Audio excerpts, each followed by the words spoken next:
আজ তোমাদেরকে বলবো স্কুল প্রজেক্টের জন্য বানানো একটা ফার্স্ট এড বক্সের গল্প। এটাতে আমি রেখেছি একটা হ্যান্ড ওয়াশ ফার্স্টেই, এরপর রাখবো দুটো হ্যান্ড গ্লাভস, যেটা খুবই ইম্পর্টেন্ট ফার্স্ট এড বক্সের মধ্যে। তো যাই হোক, ফার্স্ট এড বক্সটা আমি সম্পূর্ণ আর্ট পেপার এবং কার্ডবোর্ড দিয়ে বানিয়েছি। আর এরপরেই রেখে দেবো কিছু ব্যান্ডেড। ব্যান্ডেডটা বানানোর জন্য আমি ইউজ করেছি একটু ভিনটেজ পেপার, তার উপর একটা সাদা আর্ট পেপার।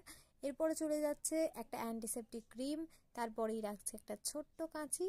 এরপরে চলে যাচ্ছে ট্যাবলেটের পাতা, যেটা দেখতে পাচ্ছ সম্পূর্ণভাবে কাগজ দিয়ে বানানো। এরপর একটা চিমটি টাইপের যেটা থাকে সেটা বানানোর চেষ্টা করেছি।